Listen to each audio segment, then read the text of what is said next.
নম্বর রাজ্য কমিটির সদস্য ভবনের সমাজ।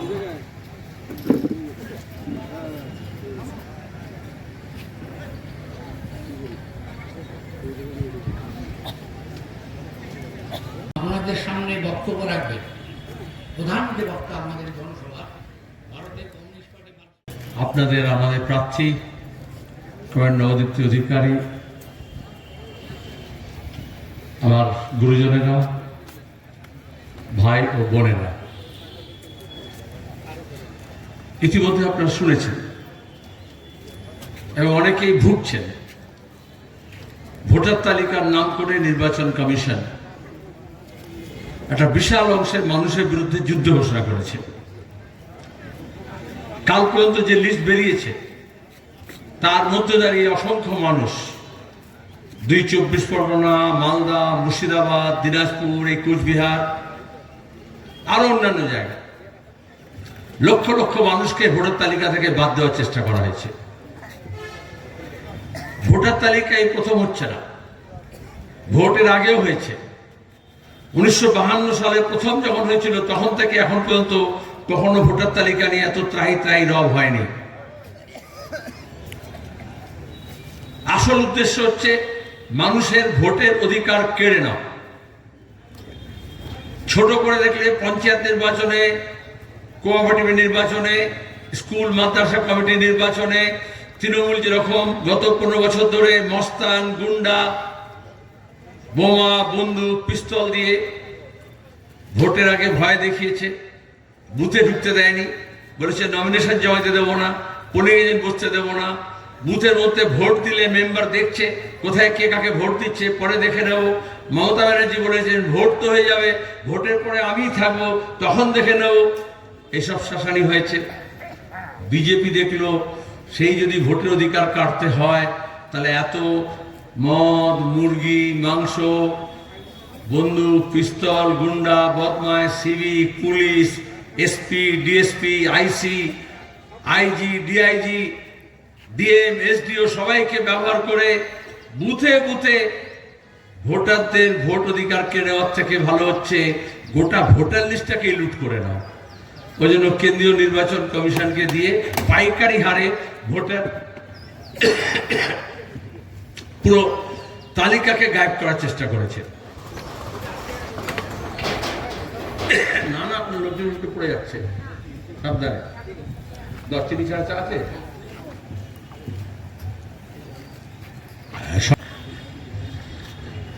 আমার গলার অবস্থা ভালো নেই, বুঝতে পারছেন, শরীর ভালো ছিল না, তাও কোচবিহারে আসতে হবে। আর 2 হচ্ছে ইতিমধ্যে অনেকগুলো কথা বলা হয়ে গেছে, আমাদের বক্তারা বলেছেন আমাকে আরেকটা কর্মসূচিতে যেতে হবে ঘোকসাডাঙ্গায়, আর একটু পরে মাগরিবের আজান হবে, নামাজ হবে, তার আগে আমাকে শেষ করতে হবে।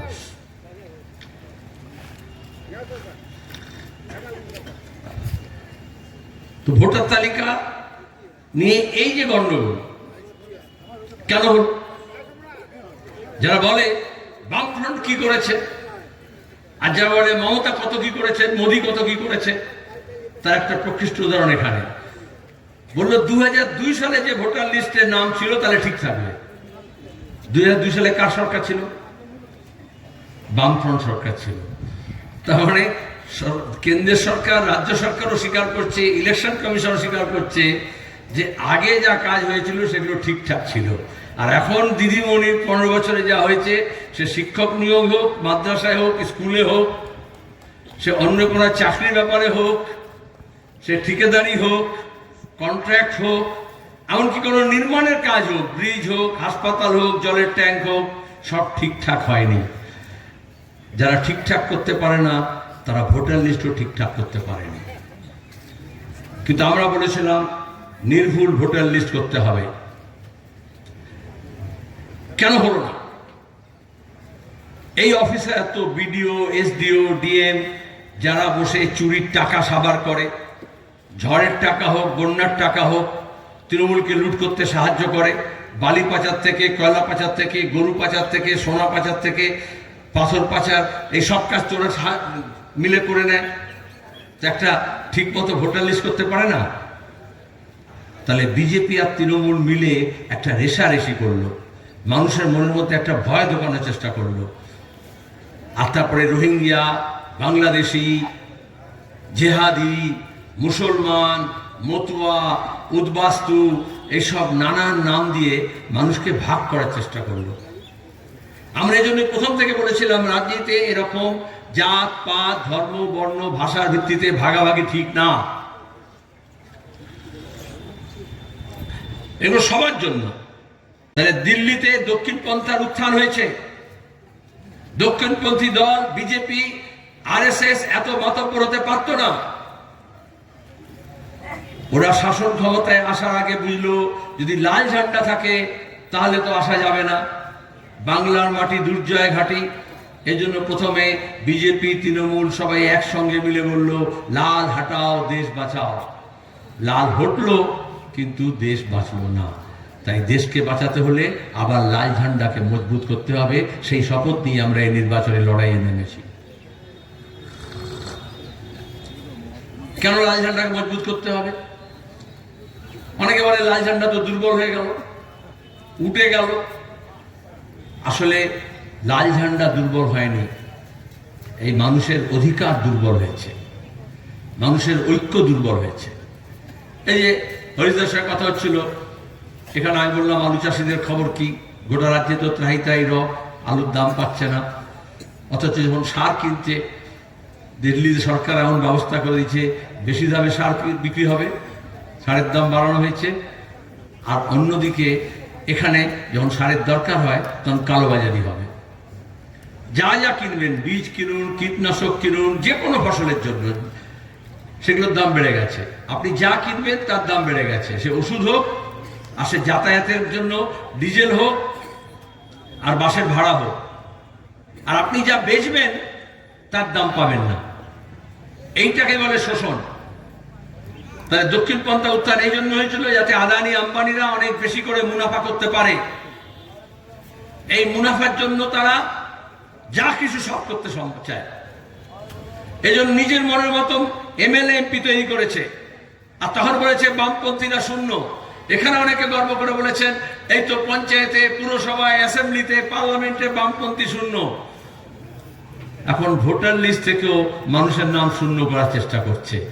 আসলে এটা হচ্ছে মানুষের অধিকার কেড়ে নিতে হলে দক্ষিণপন্থীরা প্রথম যে কাজ করে সেটা হচ্ছে বামপন্থীদের একটু সংকুচিত করতে হবে, একটু ছোট করতে হবে। মমতাকে দুর্গা সাজিয়েছিল আরএসএস,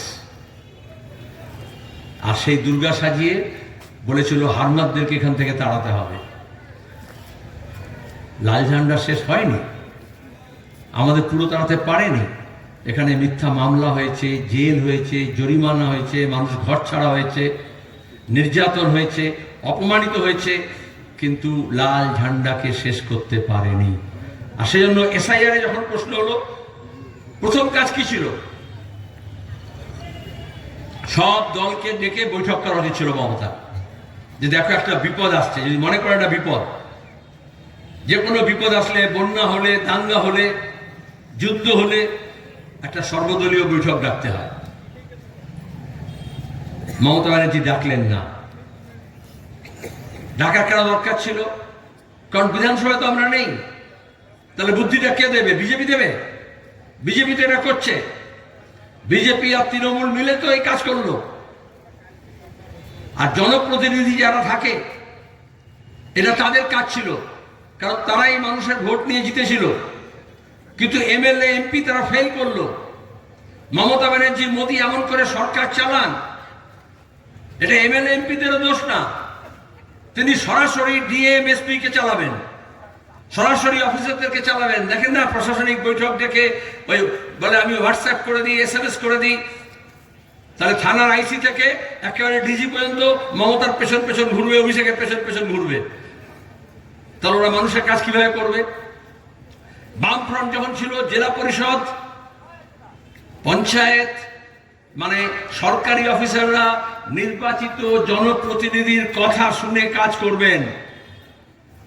আর বিজেপি তৃণমূল যখন এলো, নির্বাচিত জনপ্রতিনিধিরা শুধু টাকা কামাবে, শুধু তোলা তুলবে, শুধু খুনোখুনি করবে, মারামারি করবে, বালি পাচার করবে, গরু পাচার করবে, কয়লা পাচার করবে। আর অফিসাররা মাতব্বর হয়ে গেল। তারা মমতা ব্যানার্জির মিটিংয়ে অভিষেকের মিটিংয়ে লোক জোগাড় করে দেবে, তারা মানুষ বিরোধীদেরকে শায়েস্তা করবে, মিথ্যা মামলা দেবে, একে এই দল থেকে ওই দলে, ওকে ওই দল থেকে এই দলে সরাবে। তাহলে এই অফিসাররা মাথা চাড়া দিয়ে উঠল। আমলা শাহী, এই যে জ্ঞানেশ কুমার দেখছেন, ও একজন আমলা।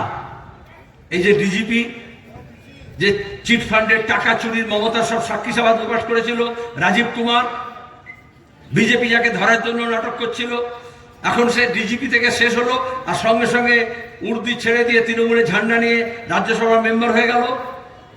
তার মানে এই আমলাতন্ত্র বেড়ে গেল, জনপ্রতিনিধিদের অধিকার কমে গেল। গণতন্ত্রকে শেষ করার জন্য এটা প্রথম ধাপ। কিন্তু সেই অফিসাররা ভোটার লিস্ট করতে পারলো না। তখন কি হবে?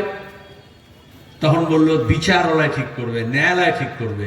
ঠিকই, যদি পুলিশ অফিসার তারা যদি ঠিক মতো না কাজ করে, বিডিও, এসডিও, ডিএম না করে, তাহলে বিচার করে গেল।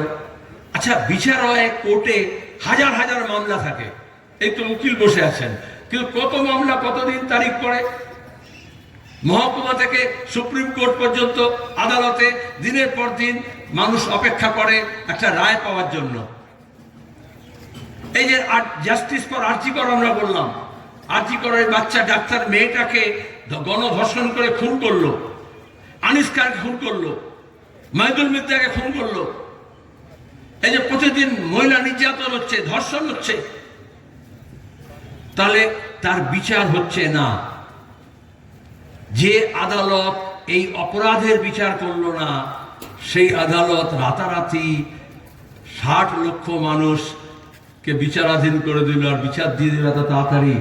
আমরা আগেই বলেছিলাম জ্ঞানেশ কুমার যতটা চিবোতে পারে তার থেকে বেশি কামড়ে নিয়েছে।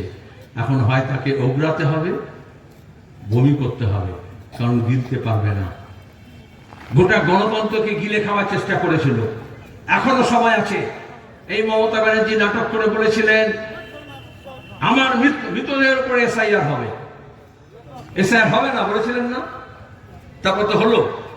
তাহলে এখন যে 27 লক্ষ মানুষের নাম বাদ গেল, আমি চ্যালেঞ্জ করে বলছি সিপিআইএম এর তরফ থেকে, সাহস থাকলে মমতা ব্যানার্জি সর্বদলীয় বৈঠক ডাকুন, আর তারপরে বলুন, আমরা বলবো, সব দলকে মিলে রাখুন, যে যতক্ষণ নেই 27 লক্ষ মানুষের ভোটের অধিকার ফিরিয়ে দিচ্ছ, কোনো ভোট হবে না। সিপিআইএম রাজি আছে, তৃণমূল রাজি আছে, বিজেপি রাজি আছে।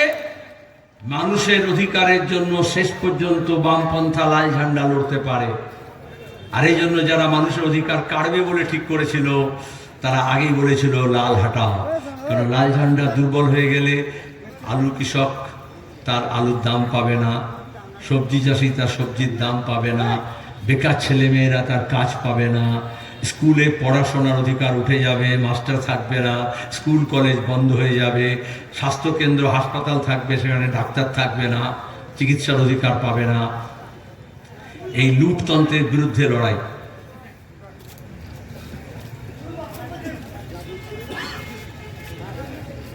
নানা রকমের কর্ম কাণ্ড কারখানা। তাহলে এখন এই বিধানসভা ভোটটা কিসের ভিত্তিতে হবে? আমরা বললাম কাজের দাবিতে, শিক্ষার দাবিতে, রাস্তাঘাটের দাবিতে। এই যে কবে অনন্ত রায় বললেন আমাদের ইস্তেহার দেখবেন, আমরা বলেছি বিদ্যুতের বিল কেন্দ্র সরকার নিয়ে এসছে, এখানে মমতা স্মার্ট মিটার বসানোর চেষ্টা করেছে, বিদ্যুতের মাসুল বেড়ে গেছে। সিপিআইএম বলছে বামপন্থীরা সরকারে আসলে 100 ইউনিট পর্যন্ত কোনো চার্জ দিতে হবে না, কোনো মাসুল দিতে হবে না, আর পরের 100টা হাফ দাম দিতে হবে। এটা হচ্ছে মানুষের চাহিদা। আমরা বলেছিলাম, কথার কথা না, বামপন্থীরা যখন 77-এ সরকার এসেছিল, আমরা বলেছিলাম স্কুল শিক্ষা বিনে পয়সায় হবে, ক্লাস 10 পর্যন্ত। জ্যোতি বসুর সরকার বলেছিল 10, করেছিল 12 পর্যন্ত ফ্রি, বই ফ্রি, ছেলে মেয়েদের জন্য মিড ডে মিল ফ্রি।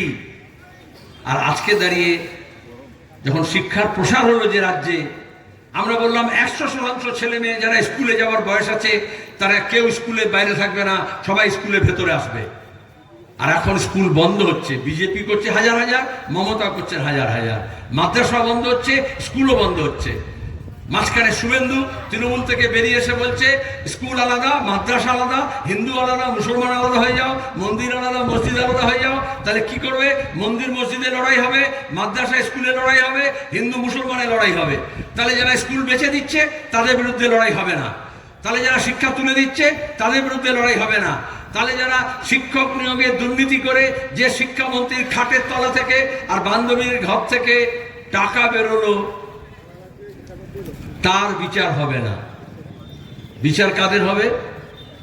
যারা ভোট দিতে চেয়েছিল, যাদের বাপ ঠাকুরতে এখানে জন্মেছে, তাদেরকে বলছে তুমি এখানকার না কোথাকার।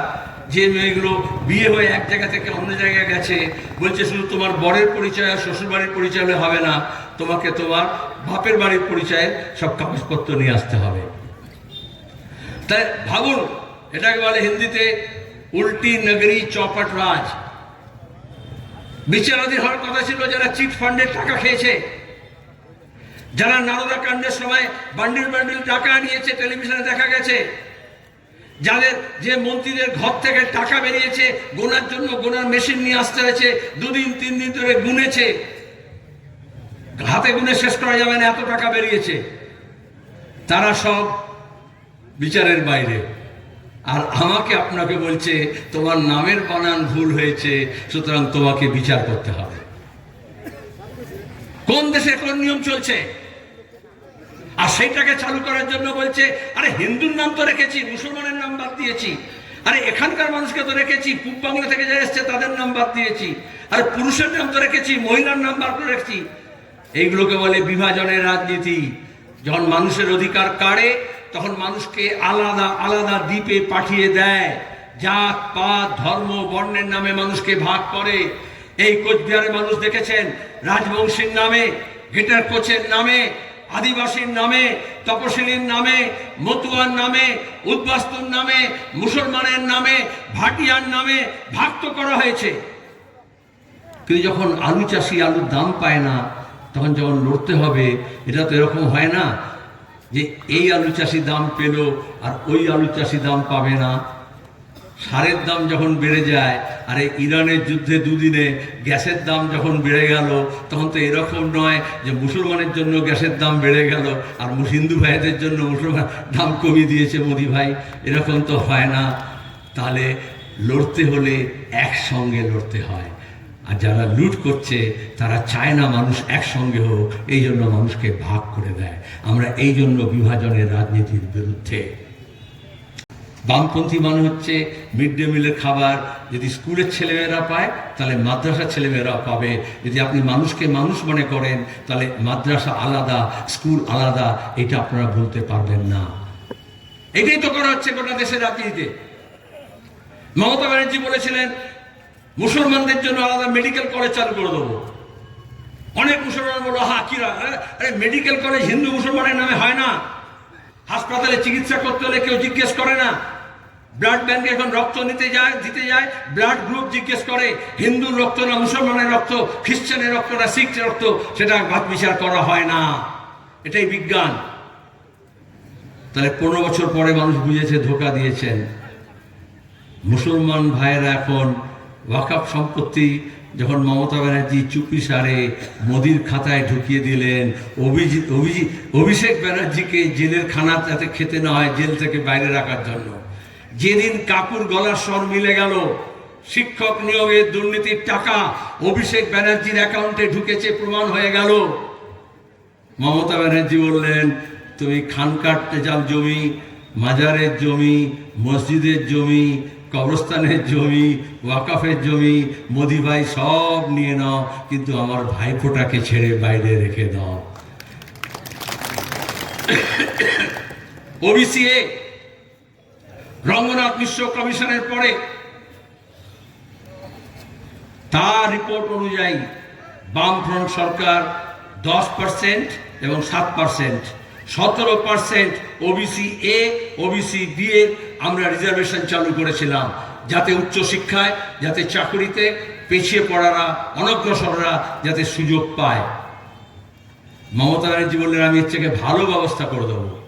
অনেকে মনে করলো এখানে অনেক তৃণমূলের নেতা আছে, এখন তৃণমূল ছেড়ে অন্য দলে ভিড়ছে, তারা বললো দেখো যারা নস্য শেখ নিয়ে কাজ করতো, এই দেখো মমতা বলেছে আরো ভালো করে দেবে। ভালো কখনো করতে পারে? ওবিসি এর রিজার্ভেশনটাকে পুরোটাকে উনি ডুবিয়ে দিলেন। হাইকোর্ট 10 বছর ধরে বলেছে আপনি ভুল করছেন, ঠিক করুন। ওনার কোনো যদি দরদ থাকতো, ইচ্ছে থাকতো, তাহলে উনি আইন এনে ঠিক করতে পারতেন। তিনি বেঠিক করলেন এবং ওবিসি এটা উঠে গেল। আর এখন এসআইআর হয়েছে।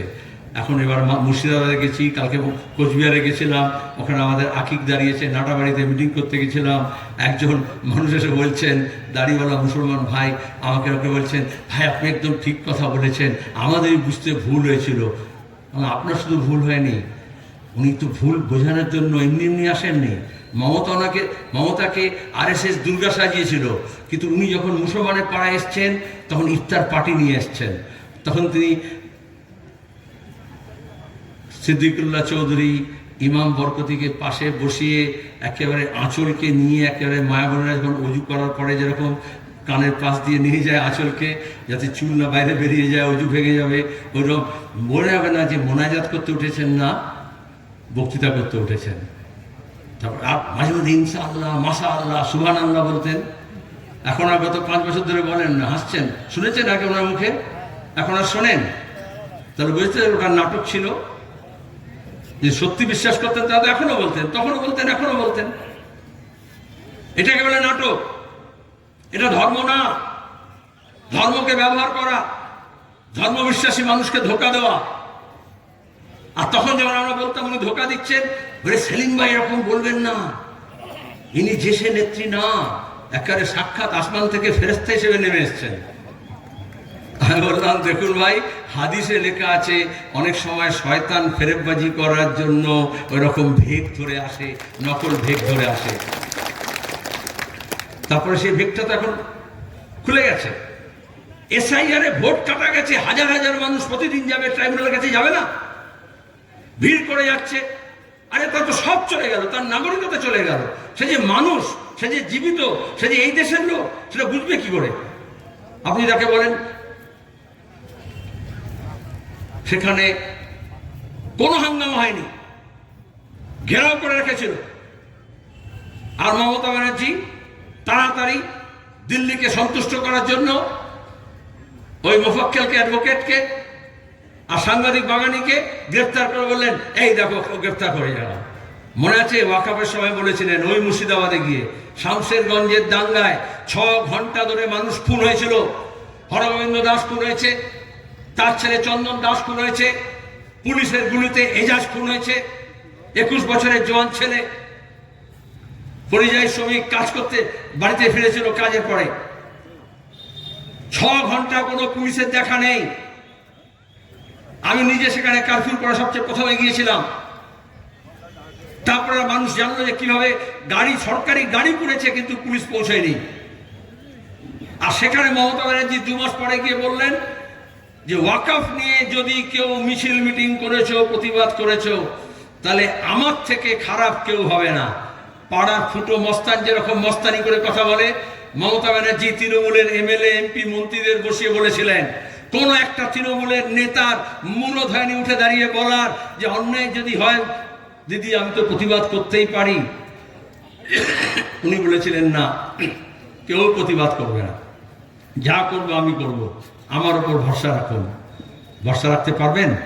উনি ভরসার দাম দিয়েছেন। আজকে সেই তৃণমূলের পন্থী মুসলমানদের জিজ্ঞেস করব, যারা বলেছিল বিজেপিকে আটকানোর জন্য মমতার দরকার।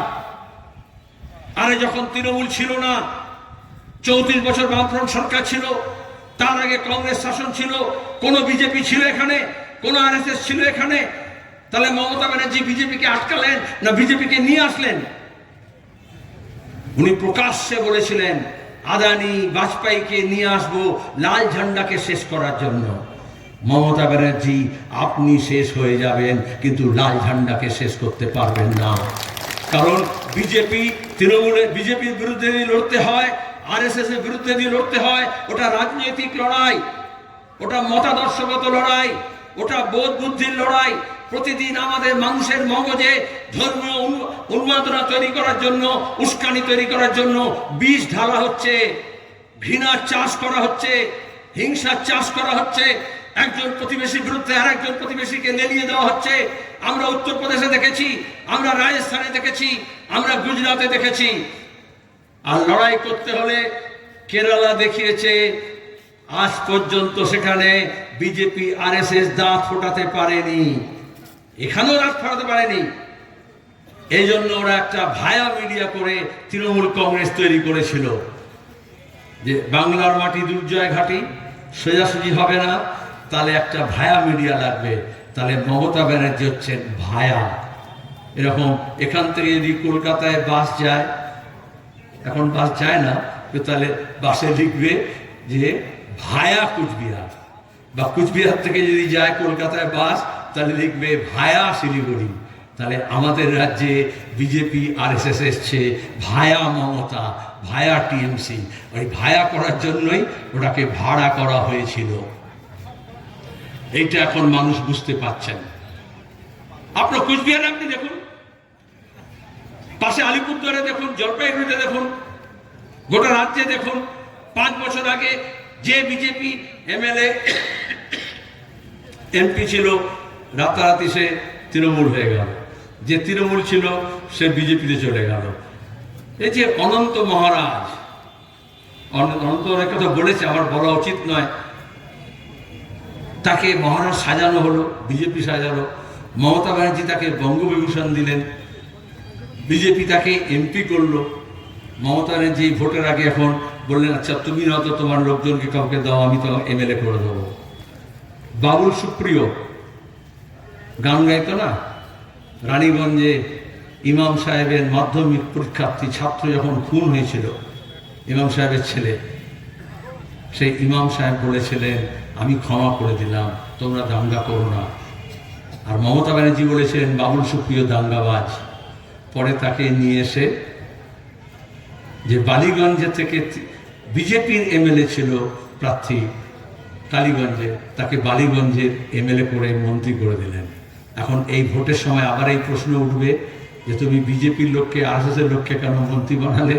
ওই জন্য ওকে তার আগেই রাজ্যসভায় পাঠিয়ে দিলেন। এই হচ্ছে বিজেপি আর তৃণমূলের কারসাজি। বিজেপি লড়বে তৃণমূলের বিরুদ্ধে, আর তৃণমূল লড়বে বিজেপির বিরুদ্ধে। এই লড়াইটা বামপন্থীদের লড়তে হবে।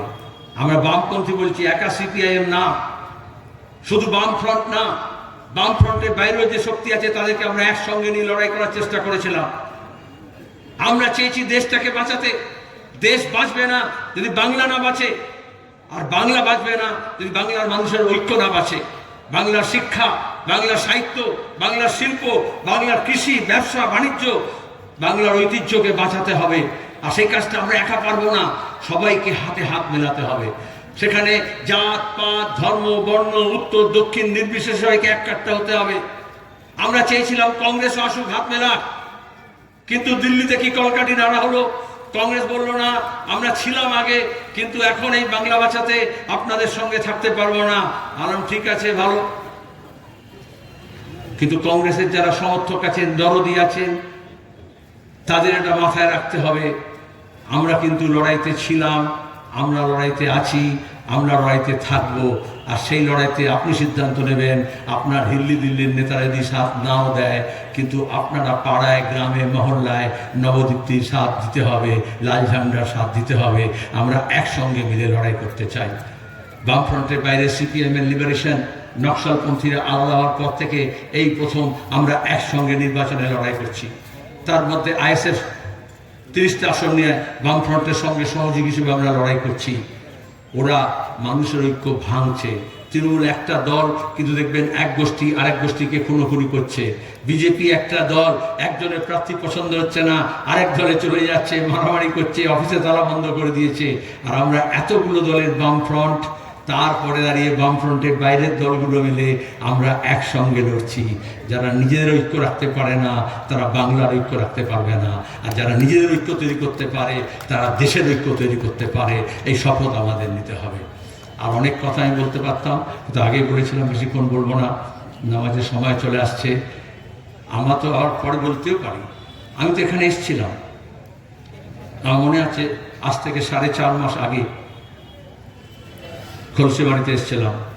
আমরা যখন বাংলা বাঁচাওয়ার শপথ নিচ্ছি, ঠাকুর পঞ্চানন বর্মার গ্রামে গিয়েছিলাম, তার বসত বাড়িতে এখানে গিয়েছিলাম, কি অবস্থায় পড়ে আছে সেটাও আমরা জানি, এবং সেখানে দাঁড়িয়ে সেই মনীষীর ওখানে আমরা শপথ নিয়েছিলাম। তারপর আমরা গিয়েছিলাম আব্বাস উদ্দিনের গ্রামে, তার ভিটে বাড়িতে, সেখানে শপথ নিয়েছিলাম, যিনি পল্লীর গান শুনিয়েছেন গোটা বাংলাকে, গোটা দেশকে।